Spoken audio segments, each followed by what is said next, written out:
भगवान ने बलि की जब तपस्या को देखा, बलि के त्याग को देखा, मैं अभी यही बात आपको बता रहे थे कि हमसे कोई अगर थोड़ा मांगे तो हम लोग परेशान हो जाते हैं, पर अब बलि के अंदर श्रद्धा देखिए। बलि ने भगवान से कहा, प्रभु जो आपकी इच्छा हो।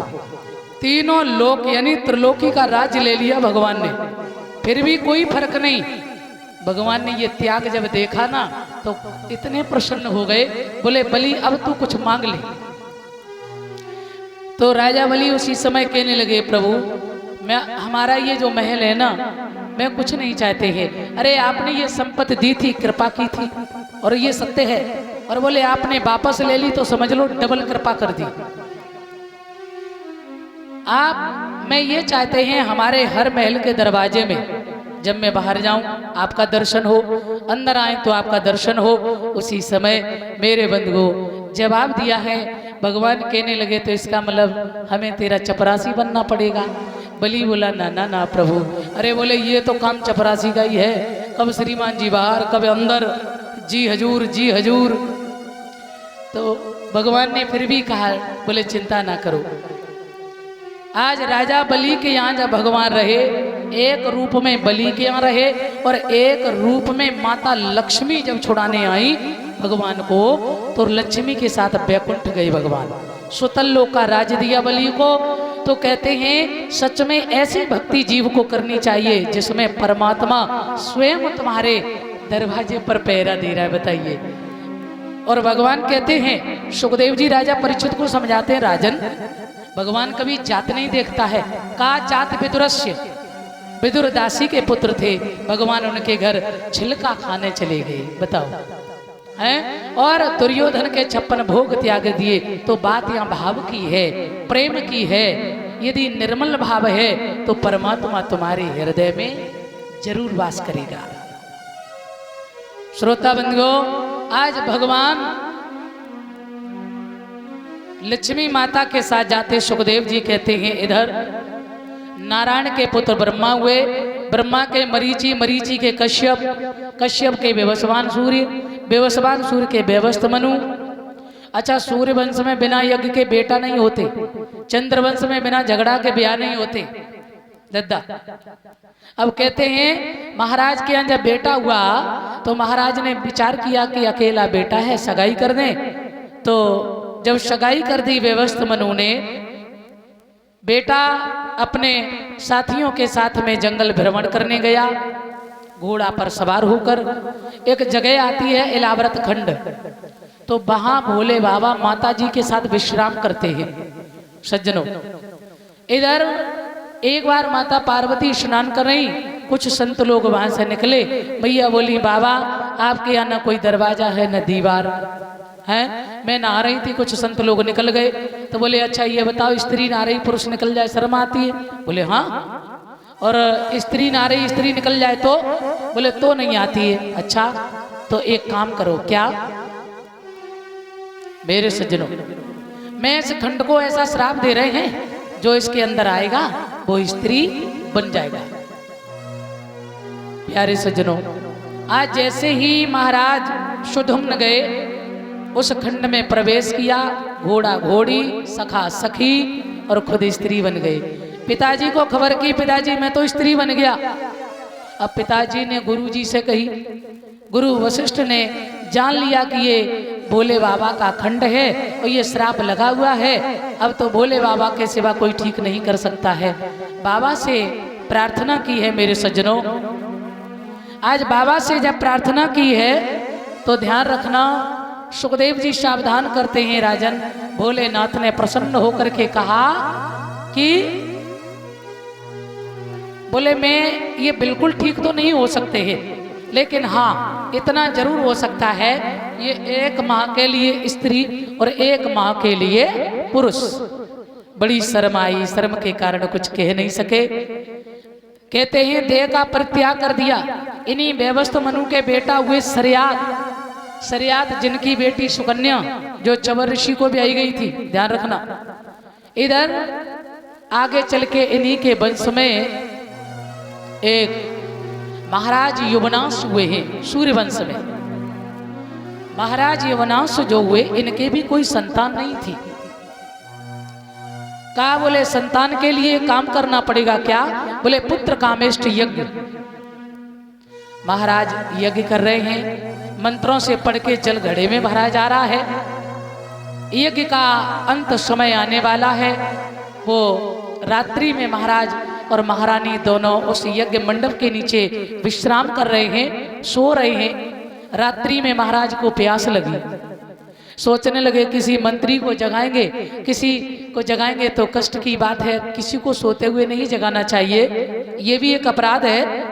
तो महाराज ने सोचा किसी को काहे तकलीफ दें, और यज्ञ का विधान चल रहा है। तो वो खड़े हुए और जो घड़ा जल से मंत्रों से पढ़ के जो भरा गया था उसी घड़े को उठाया और महाराज पी गए। बोल गोविंद भगवान की।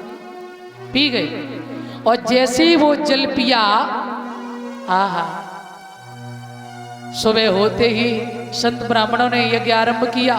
लास्ट दिन था। बोले भैया, हाँ। बोले ये घड़े का जल उठाओ। क्यों? ये रानी को पिलाएंगे ना, इसी से उनको पुत्र होगा।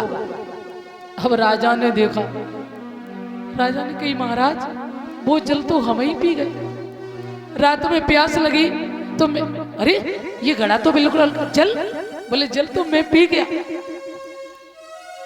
संतों ने कहा तब तो फिर रानी को नहीं, आपको ही बेटा होगा। बोल गोविंद भगवान की। हाँ, अरे यही जल तो रानी को पिलाते और इसी से उनको बेटा होता, पर ये जल आपने पी लिया तो अब बेटा आपको ही होगा। 9 मास के बाद पिता का उदर भेदन किया गया और मेरे सज्जनों बेटा का जन्म हुआ। अम्मा हो तो व्यवस्था बने। इंद्र को बुलाया। इंद्र ने आकर तर्जनी अंगुली उस बच्चे के मुखारबंद में दी और कहा, बोले मैं इस बेटे को मैंने दुग्ध पान कराया है तो मैं इसका नाम रखते हैं मानधाता। मानधाता बड़े सम्राट राजा हुए हैं मानधाता। जब ये विवाह हुआ, इनके यहाँ 50 बेटी हुई और 50 बेटी सौवरी ऋषि को ब्याही गई थी। बड़े अच्छे महान पुरुष से सौवरी ऋषि। श्री सुखदेव जी सावधान करते इसी वंश में आगे चल के नभग हुए। नभग के नाभाग के हुए हैं अम्बरीश। अम्बरीश बड़े व्रतधारी राजा, हर महीना की हर एकादशी को निर्जल व्रत करते हैं। हम लोग तो ज्येष्ठ मास में एक भीम एकादशी जो होती है उसको करते निर्जल, और वो हर एकादशी को निर्जल। संत ब्राह्मणों को भोजन कराते हैं और गौएं दान में देते हैं। मेरे सज्जनों, आज दुर्वासा आए, देर हो गई तो अम्बरीश ने कहा महाराज भोजन करो। बोले स्नान कर लें। जरा देर हुई तो कभी कभी द्वादशी में त्रयोदशी लगती है।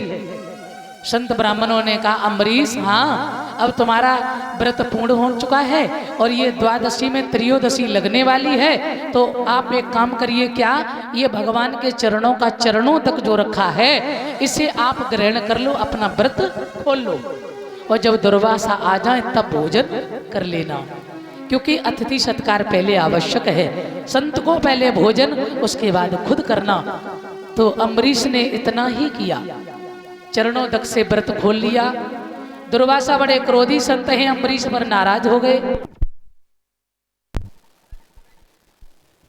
तो मेरे सज्जनों, आज मारने के लिए कृत्या उत्पन्न की दुर्वासा जी ने। वो दुर्वासा को, वो कृत्या जो थी जब अम्बरीश को मारने चली है, कहते हैं भगवान अपने भक्त की विपत्ति को नहीं देख सकता है। अहो अनंत दासा नाम महत्वम दृष्ट पद्म में। भगवान ने देखा कि मेरे भक्त अम्बरीश को ये परेशान कर रहा है। भगवान का सुदर्शन चक्र चला, दुर्वासा के पीछे पड़ गया। 1 साल तक दुर्वासा जी भागे, दुर्वासा को कहीं ठहरने की जगह नहीं मिली। 1 वर्ष परेशान हुए। उसके बाद आकाशवाणी हुई, दुर्वासा जिस भक्त का तूने अपमान किया है, क्योंकि अहम भक्त पराधीन है स्वतंत्र विद्वज साधुर भीरग्रस्त हृदयो भक्तेर भक्ता जनप्रिया। मैं तो भक्त के खुद ही बस में है और तू मुझसे मदद चाहता है। मैं तुझे नहीं बचा सकते हैं अम्बरीश, वो दुर्वासा, इसलिए तुम अम्बरीश की शरण में जाओ, अम्बरीश तुम्हारी रक्षा कर सकते हैं। तो दुर्वासा दौड़ कर गए। 1 वर्ष तक अम्बरीश राजा हाथ में लोटा लिए, थाली भोजन के लिए एक पैर से खड़े रहे। परम भक्त हैं अम्बरीश। आज दुर्वासा आए, अम्बरीश ने प्रणाम किया, चरणों में गिर पड़े। दुर्वासा ने सोची, अरे मैंने इस राजा का अपमान किया, मैंने इसे मारने को कृत्या उत्पन्न की, लेकिन वो हमारे लिए बंधन कर रहा है, वो मुझे प्रणाम कर रहा है। धन्य है, आज मैंने जाना है कि भगवान के भक्तों की महिमा क्या होती है। दुर्वासा कह रहे हैं, अम्बरीश आज मैंने जाना है कि भगवान के परम भक्तों की कितनी बड़ी कथा है, परम भक्त कैसे होते हैं। मैंने तो आज जानी भक्तों की महिमा, क्योंकि भगवान की तो दुनिया कहते थे, लेकिन सच में भगवान के भक्तों की भी महिमा बड़ी विचित्र होती है। बोल गोविंद भगवान की। इसी वंश में